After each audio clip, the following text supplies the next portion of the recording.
Bonjour à tous les auditeurs de vipradioonline.fr, la web radio de l'association RVPB située à Nice et Saint-Laurent-du-Var.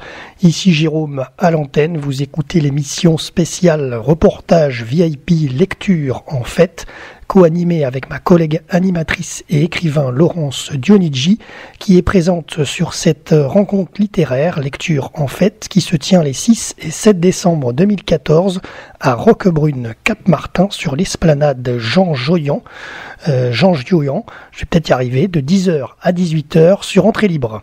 Alors merci également à tous nos artistes de l'association RVPB pour la programmation musicale. Je pense notamment à Alvaro Esdras, Mboudax, Sarah Champin, Claude Formentin, Ludovic Formentin, Pascal et DJ Wallace. Durant cette émission radio, vous allez pouvoir également découvrir en diaporama les différentes photos de nos partenaires associatifs ainsi que de nos invités du jour et ainsi que leurs livres bien sûr.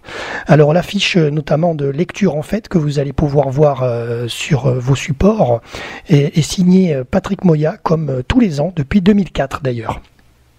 Alors pour cette année 2014, c'est l'écrivain et animateur télé Daniel Picouli, l'invité d'honneur de cette 20e édition. Alors Daniel Picouli consacre une partie de son temps à l'animation d'émissions littéraires et culturelles à la télévision en associant ses qualités d'écrivain et celles de communicant dans les différents arts que l'organisation de lecture en fait a tenté de mettre en avant comme ils le font chaque année pour inviter à la rencontre avec des livres et ceux qui les écrivent. Alors donc aujourd'hui et demain, plus de 80 auteurs empruntent tous les registres de la littérature, romans, essais, polars, livres, jeunesse, BD, sont réunis sous le chapiteau installé esplanade Jean Gioian pour un week-end de dialogue, de dédicaces, de débats et d'expositions. Mais je vous en dis pas plus, vous saurez tout au long de cette émission radio.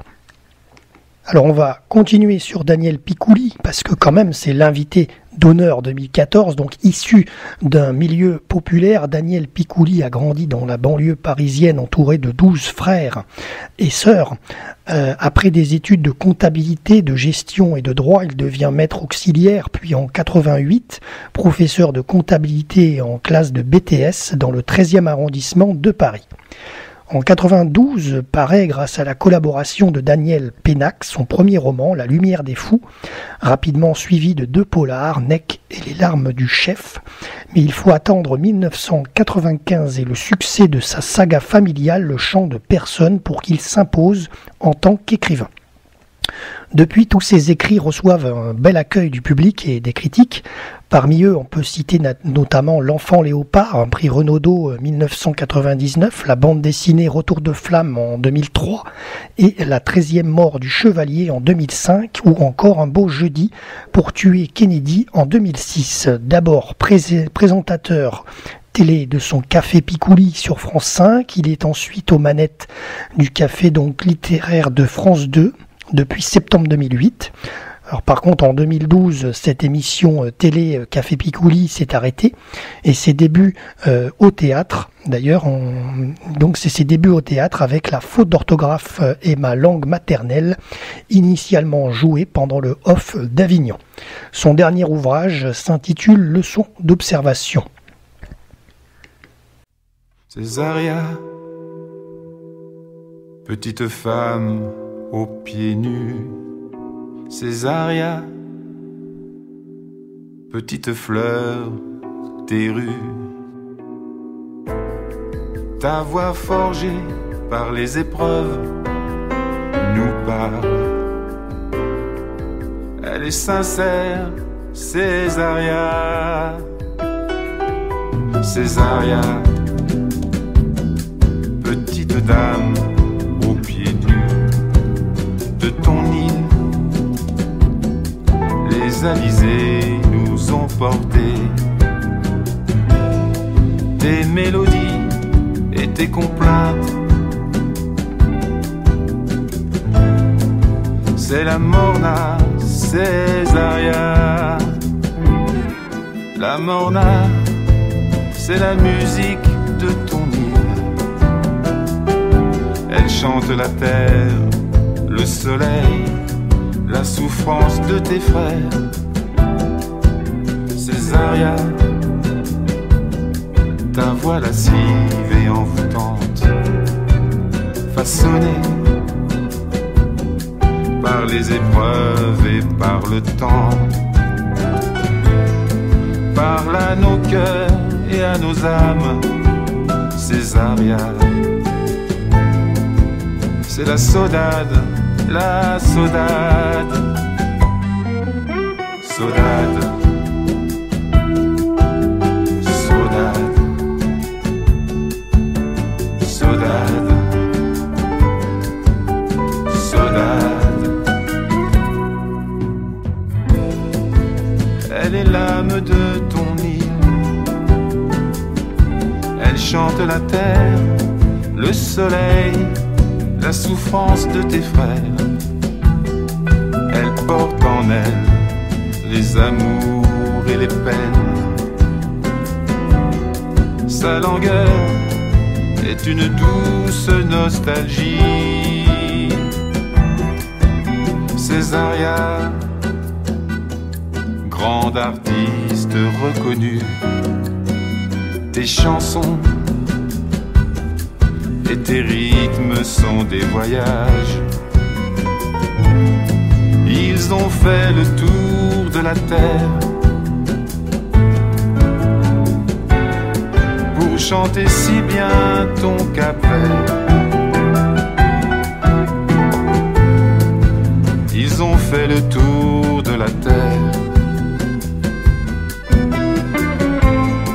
pour chanter si bien ton Cap-Vert. Saudade, saudade, saudade, saudade. Ils ont fait le tour de la terre pour chanter si bien ton Cap-Vert. Ils ont fait le tour de la terre pour chanter si bien ton Cap-Vert.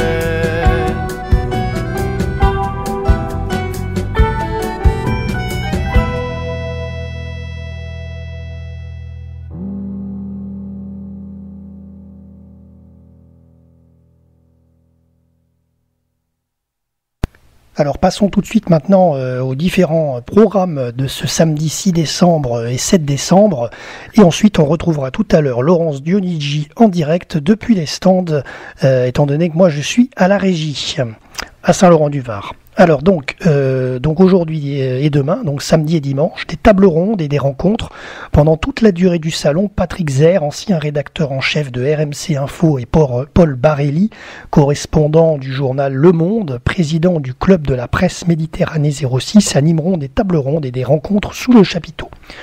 Alors au programme, il y avait donc aujourd'hui et demain, samedi 6 décembre donc à 11h l'inauguration officielle, à 11h45 rencontre avec des collégiens de Roquebrune-Cap-Martin, ensuite 14h15 justement un entretien avec Daniel Picouli pour leçon d'observation, 14h45 notamment Paul Amar était présent pour son livre, Jean Benguigui également. 15h30, Michel Legrand et Macha Merrill font un entretien pour Parlons d'amour et de musique. 15h55, l'été du Luciole, entretien avec Gilles Paris. 16h15, conversation avec Fabrice Le Hénanf. 16h35, vers le 8e ciel avec Charlotte Valandré. Ensuite, 16h55, l'érotisme arabe, entretien avec Malek Chebel. 17h15, 14-18, la Grande Guerre du général Giraud avec Henri-Christian Giraud.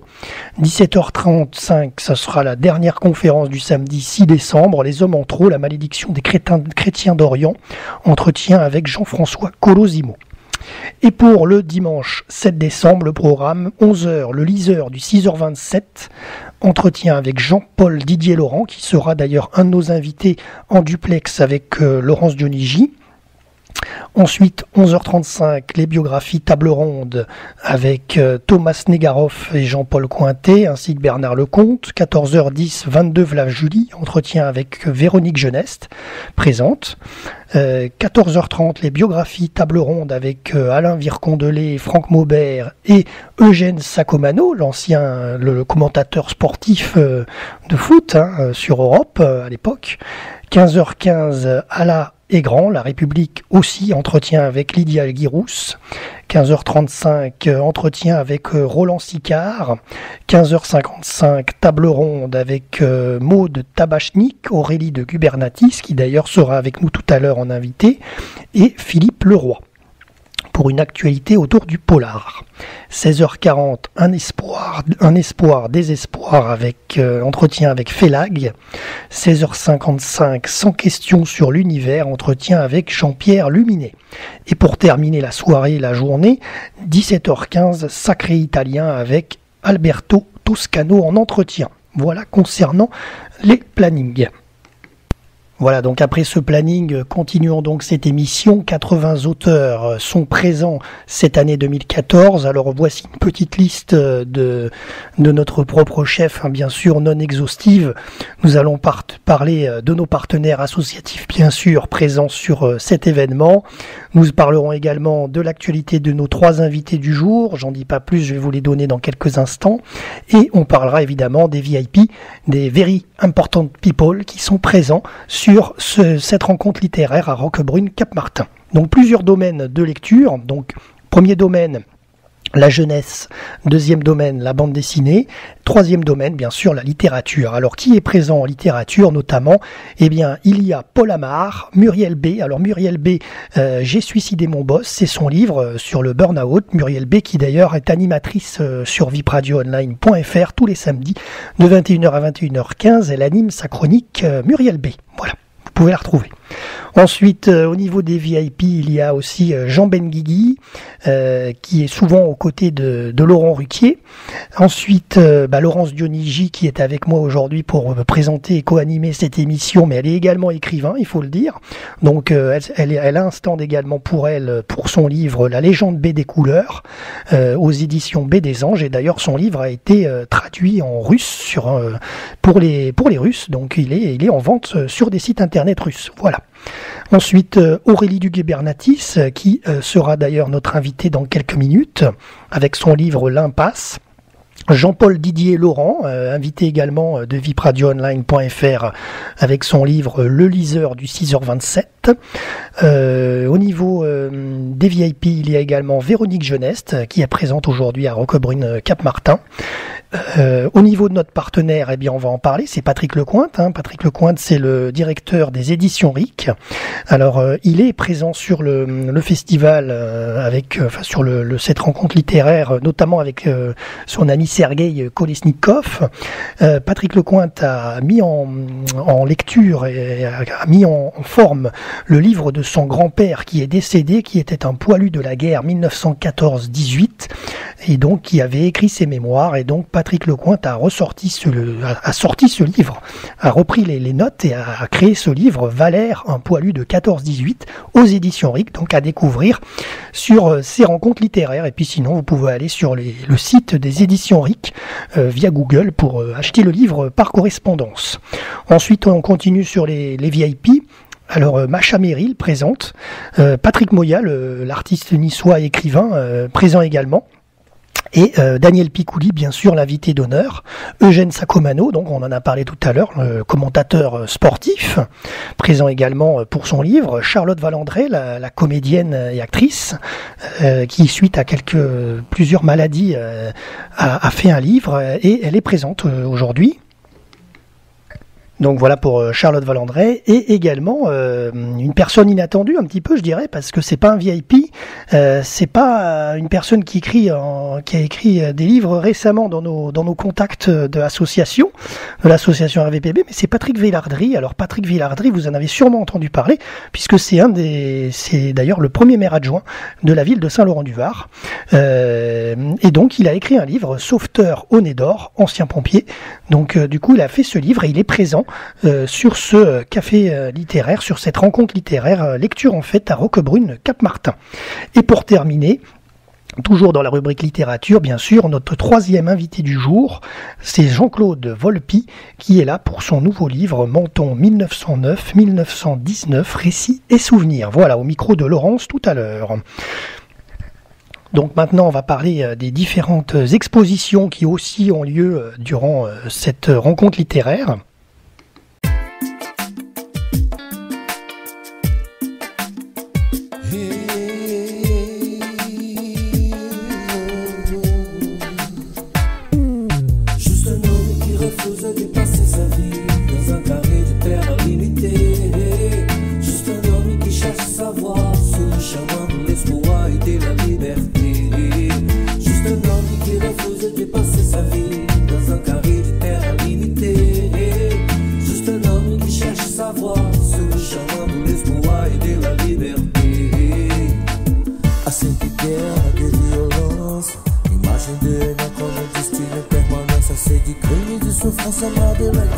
D'intolérance, d'absurdité, de cohérence en banalité, on nous impose un mode de penser et de parler qui vire à l'obsession de n'avoir plus comme horizon fatalité, fin d'humanité.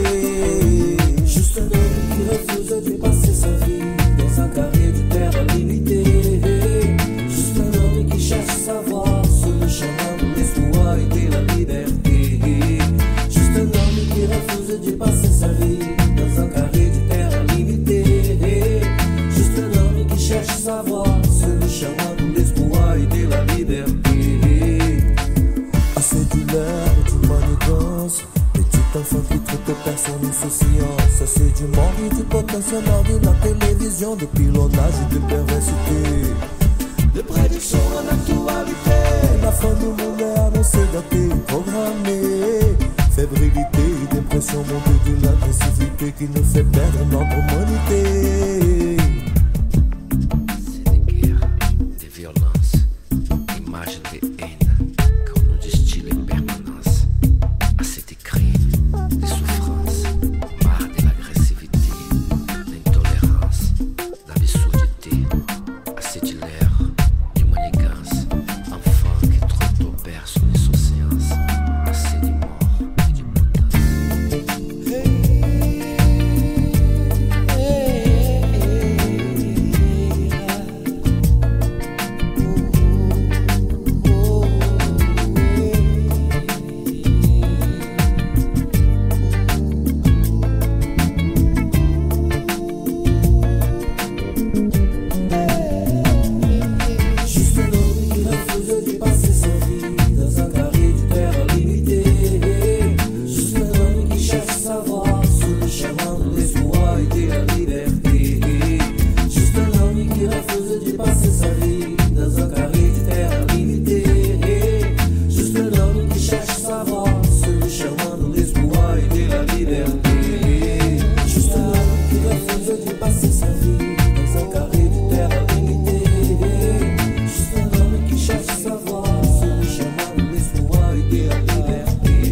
Donc concernant les différentes expositions qui sont durant cette rencontre littéraire Lecture en Fête, leçon d'observation par Daniel Picouli sous le chapiteau 6, les 6 et 7 décembre. Daniel Picouli nous ramène au temps des leçons de choses, des cours qui enseignaient aux enfants la zoologie, la botanique, l'anatomie humaine et les sciences physiques. Les instituteurs s'aidaient alors pour leurs explications de grandes planches qui permettaient de comprendre le bon fonctionnement du corps humain ou de découvrir que la vache avait 4 estomacs et la poule aucun. Ces planches scolaires n'ont pas vieilli, le tétard devient toujours grenouille. À voir ou à revoir pour une grande révision de sciences naturelles. Cette exposition est composée d'une 20aine planches grand format tirées du leçon livre d'observation de chez Hoebeck. Et ensuite, deuxième exposition qui là se continue jusqu'au 5 janvier. Elle a commencé le 24 novembre. C'est à Roquebrune Cap-Martin. Alors c'est pas pendant le festival, mais c'est en parallèle, c'est Modigliani, Prince de la Bohème. Voilà, vous pouvez la retrouver sur la promenade du bord de mer, donc du 24 novembre jusqu'au 5 janvier 2015. Voilà pour les expositions. Alors donc, durant cette émission radio reportage VIP, spéciale lecture en fête, je vous propose de retrouver ma collègue animatrice Laurence Dionigi en direct des stands depuis Roquebrune Cap-Martin avec nos invités du jour. On va retrouver donc tout de suite Laurence au micro. Accompagnée d'Aurélie de Gubernatis. Son dernier ouvrage s'intitule L'Impasse, édition chez Héloïse Dormesson, édité chez Héloïse Dormesson, pardon. Pour rappel, Aurélie de Gubernatis a eu le prix B des Anges en 2011 avec son premier livre, Le Gardien du crâne de cristal.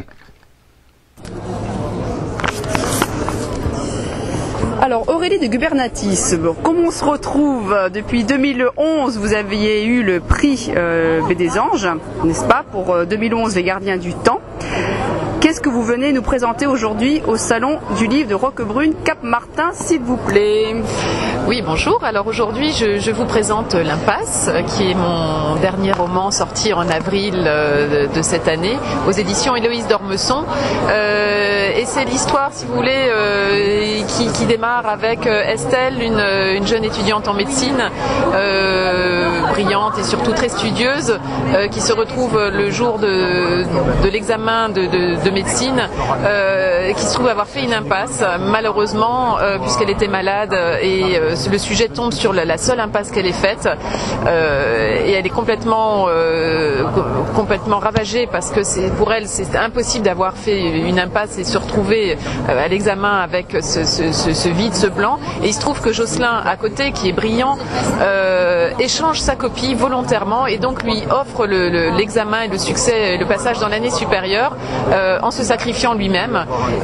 Donc elle va vouloir comprendre pour quelle raison il a fait ce geste totalement chevaleresque, et lorsqu'elle arrive à lui poser la question, en fait il s'échappe et lui dit je te rappelle, et en fait il va disparaître de sa vie, il va quitter la faculté, et elle ne reverra plus, elle n'aura plus l'occasion de savoir pour quelle raison il a fait ce geste, si ce n'est que 20 ans plus tard, alors qu'elle est devenue médecin psychiatre à l'hôpital Sainte-Anne à Paris, elle va être appelée en urgence dans son service pour un homme qui vient faire une tentative de suicide, et il se trouve que c'est Jocelyn qui lui a offert ce passage dans l'année supérieure, et elle va vouloir tout comprendre, c'est-à-dire pour quelle raison il a fait ça et pour quelle raison il se retrouve aujourd'hui dans un si piteux état, et elle va vouloir l'aider et comprendre. En effet, mais qu'est-ce qui vous a inspiré donc ce thème? C'est parti de quoi? De peut-être quelqu'un de votre famille qui a fait une impasse lors d'un examen, ou d'où c'est venu l'inspiration? Je sais pas, je crois que c'est un mélange de tout. En fait, je crois qu'un écrivain est un peu se sert un peu de tous les puzzles, construit un puzzle en fait, et va chercher des bouts d'histoire un peu partout. Donc après, la façon dont ça se passe, c'est un peu mystérieux, même dans notre façon de d'écrire et de concevoir les histoires. Je crois que ça vient comme ça. C'est un peu l'inspiration. Donc c'est pas du vécu, c'est pas du vécu. Non, c'est pas du vécu. En revanche, il y a quelque chose dans le roman qui est un peu la base du roman, qui va être une histoire de malédiction, et là effectivement qui provient de conversations, qui fait qu'on a envie de se plonger, enfin de tirer le fil de quelque chose et d'en faire une histoire. Donc ça... C'est très différent de 2012, Les Gardiens du Temps. Pouvez-vous nous parler un petit peu de vos autres romans ou d'un passage à l'autre? Qu'est-ce qui vous a inspiré justement? Donc pourquoi on passe donc là d'un roman très actuel avec une malédiction, ou quelque chose de la malédiction de 2012, on est dans la malédiction à nouveau, ouais. Dans la malédiction, et on est également, en fait le but c'est de s'en sortir, parce qu'à chaque fois les histoires sont plutôt positives, donc c'est de ça dont j'ai envie de parler. Qu'est-ce qui fait qu'à un moment dans la vie ça bascule.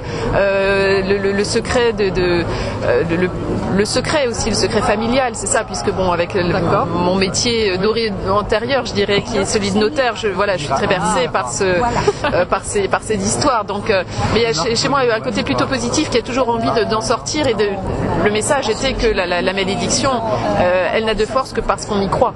Voilà, c'est surtout ça.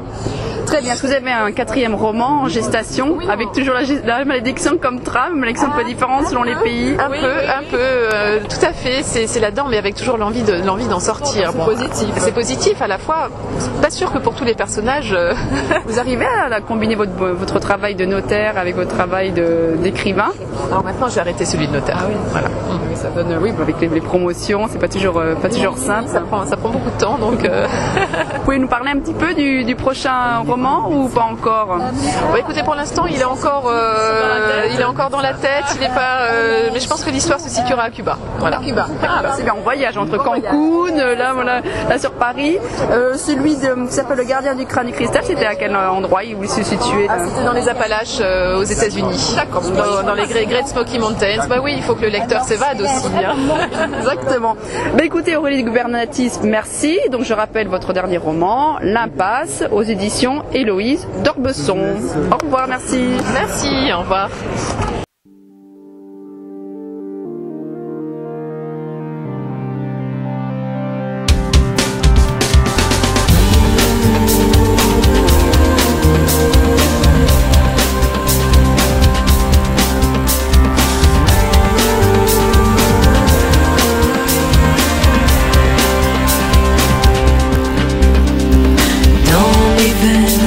Ne coule plus le sang.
Merci à Aurélie de Gubernatis pour cette interview signée VIP Radio Online.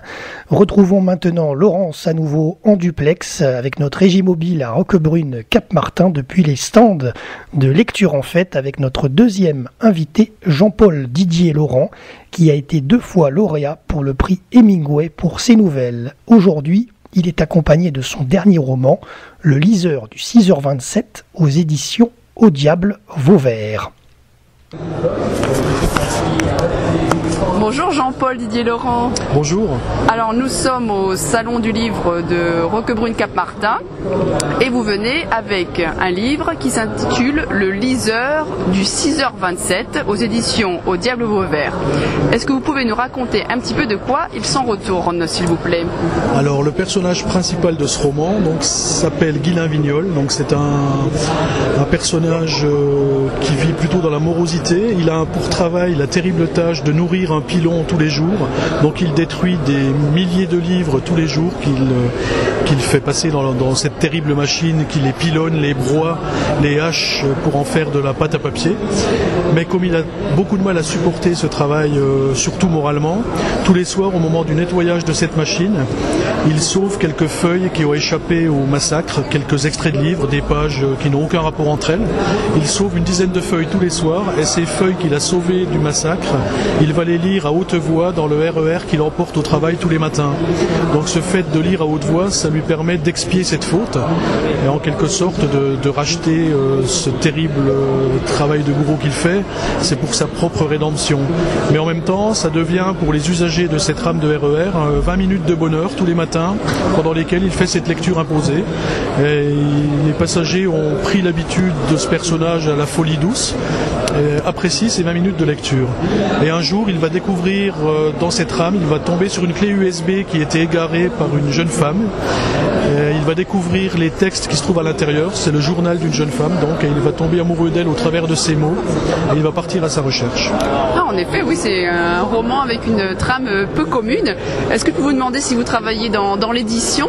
Pas du tout, non. Je travaille chez Orange, Télécom, France Télécom anciennement, et ça n'a rien à voir avec le milieu de l'édition, et encore moins avec la littérature. Donc j'ai un travail complètement différent de celui d'écrivain. J'ai découvert ce qu'était qu'être écrivain lorsque j'ai écrit ce roman. Et bien sûr, c'est complètement différent. Alors là, je vois dans le 4e de couverture que vous avez été lauréat à 2 reprises du prix Hemingway. C'est avec ce livre-là? Non, avec d'autres livres. Le prix Hemingway, c'est un concours de nouvelles. D'accord. Donc j'ai été primé à 2 reprises pour ce concours. C'est le concours de nouvelles le mieux doté de France. C'est à Nîmes. Et par contre, le thème est sur la tauromachie. Il faut écrire un texte sur la tauromachie.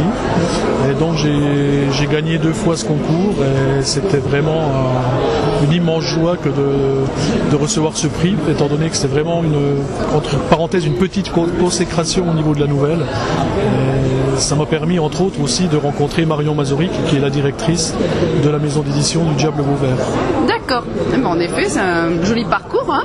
J'imagine que vous êtes en train peut-être d'écrire un deuxième roman, ou vous êtes toujours sur les nouvelles, ou vous êtes en gestation? Il y aura un recueil de nouvelles qui va sortir l'année prochaine.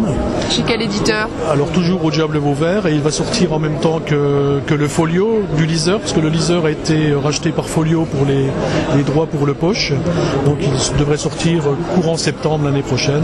Et puis j'ai un autre roman en tête, mais que j'ai pas commencé, qui est à peine ébauché, qui est en tout début d'écriture, étant donné que pour l'instant j'ai pas vraiment le temps. Le liseur me laisse très peu de temps, étant donné que depuis le mois de mai, depuis sa sortie, je volette de salon en salon, même de pays en pays, étant donné qu'il était acheté par 24 pays étrangers. Ah, en effet, donc, là j'étais à Montréal il y a 2 semaines, je vais encore voyager un petit peu pour le suivre. C'est extraordinaire, c'est vraiment super ça, hein.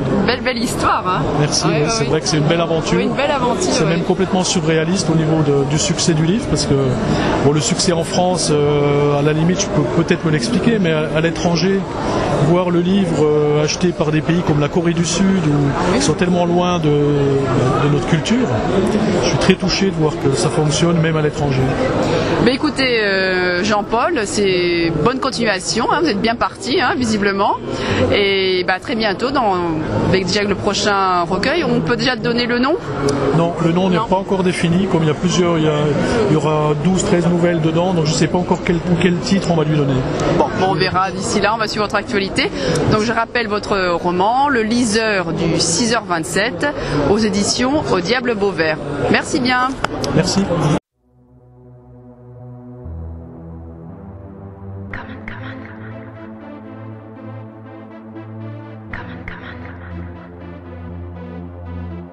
Sometimes when the sky seems gray, you wonder if you have your day.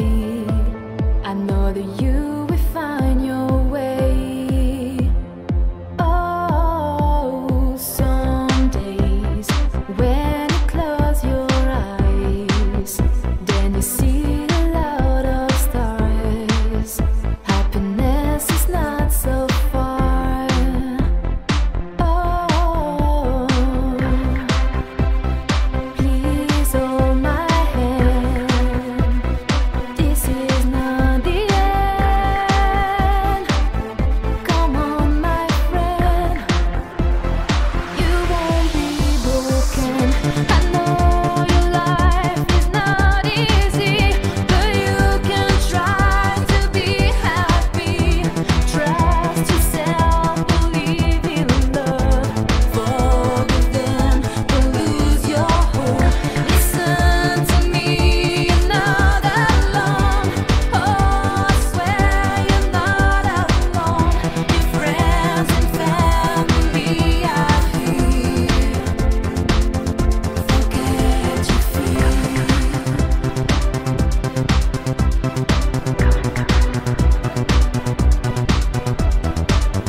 Everything seems to be unfair. Don't give up, love is everywhere. Oh, someone falling from the sky. You have the impression to fly. Sure, it's not real, but tell me why. You can try.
Merci à Jean-Paul Didier Laurent pour cette interview. Laurence, je vais te rendre le micro depuis les stands de lecture en fête à Roquebrune-Cap-Martin avec Jean-Claude Volpi et son livre « Quand Menton recevait l'Europe ». À toi. Bonjour Jean-Claude Volpi. Bonjour. Alors nous sommes toujours à Roquebrune-Cap-Martin pour le salon du livre et je crois que vous êtes le seul mentonné roquebrunois, je ne sais pas comment on dit, avec vos livres vraiment régionaux. Est-ce que vous pouvez nous dire un petit peu tout votre panel de livres que vous présentez aujourd'hui? Alors, vous avez raison d'insister sur le fait que je traite le territoire de Menton et de Roquebrune et mon terrain d'investigation c'est entre les Balsirossi côté frontière italienne et puis la frontière monégasque côté ouest. Alors je me suis spécialisé particulièrement sur les livres, sur les hôtels et les palaces de Menton. Menton au début du XXe siècle était la deuxième ville sur le plan hôtelier, bien avant Cannes et bien avant Monaco. Bon, elle a perdu de son aura.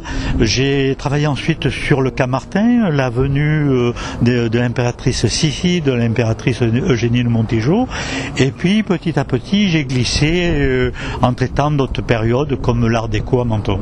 D'accord. Et là, j'ai vu donc sur votre stand, vous avez aussi des livres qui traitent de la Première et de la Deuxième Guerre mondiale, donc toujours sur Menton, Roquebrune. Oui. Donc un travail de recherche. Comment vous y êtes pris ? En vérité, étant du pays et ayant eu une responsabilité municipale dans ma vie active, je me suis retrouvé avec des personnes qui avaient des informations et moi-même je savais qu'il y avait des dossiers qui n'avaient pas été traités à la mairie de Menton ou à la mairie de Roquebrune. Et donc j'ai trouvé le biais pour accéder à ces archives et avoir des informations inédites auxquelles on n'avait pas pensé. D'accord. Alors, est-ce que vous avez des secrets à nous révéler dans vos prochains ouvrages ? Non. Le prochain ouvrage qui traitera de la guerre de 40 à Menton et à Roquebrune, je souhaite que ça soit un livre identitaire, que ça soit un livre de rassemblement, que ça soit un partage et que je mette en valeur plus spécialement les belles personnes plutôt que les personnes qui se sont trompées de camp, qui ont été malheureusement soit des collaborateurs et soit pour les femmes qui ont fait une collaboration horizontale malgré elles. D'accord. Donc Jean-Claude Volpi, vous publiez vous-même vos ouvrages. Donc vous êtes maquettiste. Comment vous êtes tombé dedans ? Parce que c'est pas évident avec votre premier métier de base. C'est pas simple. Tout à fait. J'étais responsable de la circulation et de la sécurité routière de la ville de Menton. Donc ça n'avait rien à voir avec l'écriture. Bon, l'écriture de ces ouvrages identitaires, c'est le prolongement de ma passion pour les cartes postales anciennes qui traitent de ce périmètre. J'ai commencé à faire un premier livre et puis j'ai pas trouvé forcément d'éditeur qui accepte de se lancer. Aujourd'hui le monde d'édition n'est pas toujours en bonne santé et il fallait que je trouve des solutions et moi-même ayant un petit bulletin pour une association, bon, je savais faire des maquettes, donc je me suis mis à faire des maquettes, j'ai trouvé les financements et puis comme je suis très bien implanté auprès des associations, je fais parallèlement à la sortie de mes livres des conférences et lors des conférences les gens souhaitent avoir un souvenir de ce qu'ils ont écouté, de ce qu'ils ont vu et ils ont la possibilité d'acheter mes livres. C'est tout à votre honneur. Hein. Donc Jean-Claude Volpi, aux éditions Volpi, avec un tas d'ouvrages, une douzaine m'avez dit. Je suis à mon deuxième ouvrage. Et... Donnez-nous un petit peu les titres, les derniers. Il y a un tome 1 et un tome 2 des années 1919 à 1939, c'est-à-dire un tome avec l'art déco au niveau de la ville de Menton. Il y a un tome 2 qui est plus sociologique et plus politique, qui explique un peu comment le fascisme s'est installé à Menton et a fait tomber la station au niveau de son industrie hôtelière. J'ai une marotte aussi, c'est les hôtels, parce que les hôtels et les palaces, comme je l'ai dit, ça a été l'énergie propre de la ville de Menton. Il faut savoir qu'on venait à Menton à la fin du 19e et au début du 20e, on venait à Menton comme on allait à Lourdes, c'est-à-dire qu'on pensait être soigné de la tuberculose. Ah, en effet, oui. Et donc on avait 30 palaces au niveau de la guerre de 14. 30 palaces, qui veut dire un hôtel avec au minimum 100 chambres, avec un jardin, avec des tennis, avec tout un ensemble de choses qu'on ne retrouve plus aujourd'hui à Menton, puisqu'il n'y a plus que 25 hôtels. D'accord. Mais écoutez, c'est très intéressant, parce que là, c'est un plongeon sur l'histoire de la région de Menton notamment. Et donc, bonne continuation. Et donc, on est très avide de connaître votre prochain ouvrage. J'invite les lecteurs et les lectrices à découvrir ma production parce que, effectivement, je vais sur des sentiers qui, tout en étant connus, sont inédits. Exact. Très bien, merci bien et bonne continuation. C'est moi qui vous remercie.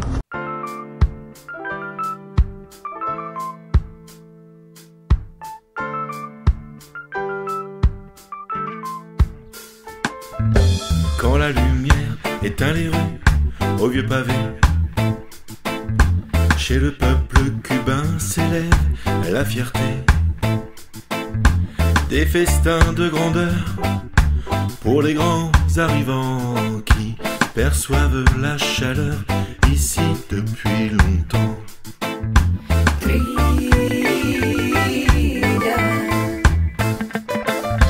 Des fruits jaunes, verts ou ocre s'annoncent en farandole sur une route médiocre.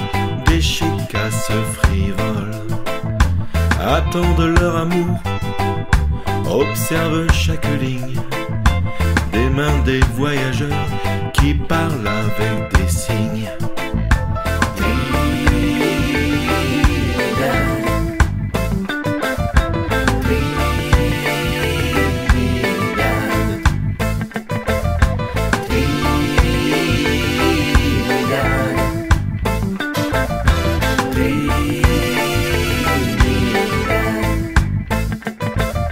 Sous une lampe rouge, mon rhum se colore, me dictant ses pensées de marin baroudeur, cherchant une limite à ne plus dépasser, car c'est la mort qui guette ses ultimes conquêtes.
Merci à Jean-Claude Volpi pour cette interview. Merci également à toi, Laurence, pour ces duplex depuis les stands de lecture en fait en direct et en podcast avec nos invités du jour. Rappelons à nos auditeurs qu'ils peuvent se procurer ton livre également, La légende de la baie des couleurs, aux éditions Baie des Anges. Il est désormais, comme je le disais tout à l'heure, disponible en langue russe sur Internet. Alors également, vous pouvez vous procurer le livre de notre animatrice et écrivain le samedi soir de 21h à 21h15 sur vipradioonline.fr, Muriel B. Son livre s'intitule « J'ai suicidé mon boss ». Et vous pouvez retrouver donc sa chronique le samedi soir sur notre antenne. Pour finir également, je vous propose de découvrir le livre de notre partenaire associatif, les éditions RIC, avec Patrick Lecointe, qui a retranscrit le livre de son grand-père, Valère, un poilu de 14-18, qui est sorti cette année 2014 à l'occasion du 100e anniversaire de la Première Guerre mondiale. Merci à tous les auditeurs, bien sûr, de nous avoir suivis. Merci à Laurence et à nos invités, Aurélie de Gubernatis, Jean-Paul Didier Laurent et Jean-Claude Volpi pour cette émission radio en correspondance avec Roquebrune. Merci également à nos artistes de l'association RVPB qui nous ont accompagnés en musique aujourd'hui. Pour plus d'informations, vous pouvez bien sûr aller sur le site de lecture en fait et le site de Roquebrune, donc www.roquebrune-cap-martin.com. et sur le www.lectureenfait.com. Voilà. À très bientôt sur l'antenne du www.vipradioonline.fr. L'adresse à retenir pour un prochain reportage. À bientôt.